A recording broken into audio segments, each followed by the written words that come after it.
आज प्रधानमंत्री नरेंद्र मोदी अंबिकापुर में सभा करेंगे, कल शक्तिया धमतरी दोनों में किया था, क्या इम्पैक्ट पड़ेगा उनको? प्रधानमंत्री माननीय नरेंद्र मोदी जी ने पिछले 10 साल में जो आम लोगों के जीवन में परिवर्तन लाने का काम किया है, हर एक व्यक्ति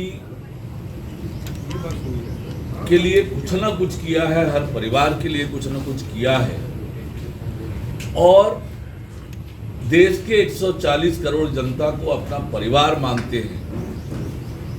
और जिस प्रकार से आज एक दुनिया के सबसे लोकप्रिय नेता के रूप में उनकी प्रतिष्ठा बनी है, आज देश का हर व्यक्ति प्रधानमंत्री माननीय नरेंद्र मोदी जी को नजदीक से देखना और सुनना चाहते हैं। और इसलिए शक्ति की सभा हो, धमतरी की सभा हो, ऐतिहासिक रूप से सफल हुई है। जन सैलाब उन्हें नजदीक से देखने और सुनने के लिए उमड़ा और अभी अंबिकापुर में उनकी सभा है, तो निश्चित रूप से भारतीय जनता पार्टी मिशन 11 को लेकर जो काम कर रही है वो अब सफल होगा और छत्तीसगढ़ में 11 की 11 लोकसभा सीटें नरेंद्र मोदी जी को भारतीय जनता पार्टी को मिलेगी, ये तय हो गया है। ये मंगलसूत्र को लेकर प्रधानमंत्री ने जो बयान दिया था, उस पर कांग्रेस टर्च कर रही है। देखिए, जिस गंभीरता से प्रधानमंत्री माननीय नरेंद्र मोदी जी ने ये बातें रखी है देश के सामने, ये कांग्रेस के अब तक के इतिहास और कांग्रेस के घोषणा पत्र से निकलकर ये बात आई है। कांग्रेस पार्टी आज मुद्दा विहीन, नेतृत्वहीन है और अपने अस्तित्व की लड़ाई लड़ रही है और इसलिए इस प्रकार के बयान उनके आते हैं।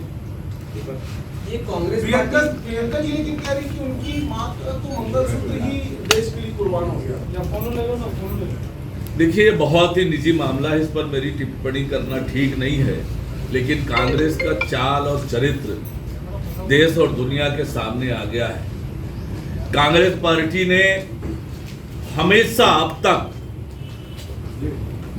जैसे अंग्रेज फूट डालो और राज करो की नीति पर चलते थे, कांग्रेस की राजनीति भय दिखाओ और भ्रम फैलाओ इस पर आधारित रही है। अब देश और प्रदेश की जनता कांग्रेस के न तो भय पर आने वाली है न भ्रम पर आने वाली है। आज देश और प्रदेश की जनता नरेंद्र मोदी जी और भारतीय जनता पार्टी के साथ खड़ी है, क्योंकि नरेंद्र मोदी जी हैं जो सबका साथ, सबका विकास, सबका विश्वास और सबका प्रयास, इस मूल मंत्र को लेकर काम कर रहे हैं और इसलिए आज पूरा देश नरेंद्र मोदी जी के साथ खड़ा है। कांग्रेस पार्टी केवल सवाल न खड़ा करे, जवाब भी दे कि पिछले 5 सालों में छत्तीसगढ़ की दुर्दशा का जिम्मेदार कौन है। पिछले 5 सालों में उन्होंने जो वादा खिलाफी की उसका जिम्मेदार कौन है। जो घर जन घोषणा पत्र में बड़े बड़े वायदे करके छत्तीसगढ़ की जनता को धोखा दिया, झूठ बोला, उसका जवाब दे। छत्तीसगढ़ में शराब घोटाला का पैसा किसके जेब में गया, कोयला घोटाला किसने किया, महादेव का पैसा किनके किनके जेब में गया, इन सबका जवाब भी कांग्रेस। सालों में नक्सलवाद को जिस प्रकार से कांग्रेस ने पाला पोसा और उन्हें लगता था कि उनकी सरकार राज्य में बन गई है और बस्तर विकास से महरूम रहा, और ये नरेंद्र मोदी जी का संकल्प है। उन्होंने बहुत स्पष्ट रूप से कहा है नक्सलवाद का खात्मा हम करेंगे और पिछले 10 सालों में बहुत से क्षेत्रों से नक्सलवाद समाप्त हुआ है, थोड़े से हिस्से में बचा है, वह भी समाप्त होगा। जहां तक ट्रेडों का मामला है, वर्षों तक भारतीय रेल उपेक्षित रहा है।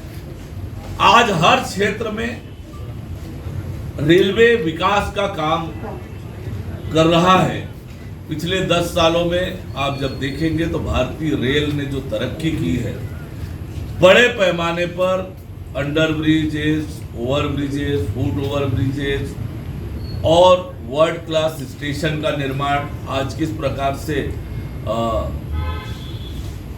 रेलवे स्टेशन साफ सुथरा हुआ है, यात्री सुविधाएं बढ़ी है, वंदे भारत जैसी ट्रेनें प्रारंभ हुई है और जिस प्रकार से दोहरीकरण तिहरीकरण का काम हुआ है, इलेक्ट्रिफिकेशन का काम हुआ है, रेलवे तेज गति से विकास की ओर बढ़ रहा है। विकास कामों के कारण अति आवश्यक परिस्थिति में ट्रेनों को रद्द करना पड़ रहा है। ये कामों के कारण है, ये किसी अन्य कारण से नहीं है और निश्चित रूप से आने वाले समय में देश के लोगों को, क्षेत्र के लोगों को अच्छी यात्री सुविधाएं मिलेगी, वर्ल्ड क्लास रेलवे की सुविधा लोगों को मिलेगी। आज शाम 5 बजे दूसरे चरण के लिए 3 लोकसभा राजनांदगांव, महासमुंद और कांकेर में चुनाव प्रचार थमेगा। भारतीय जनता पार्टी ने इन तीनों लोकसभा क्षेत्र में पूरी ताकत से एक एक कार्यकर्ता ने मेहनत की है।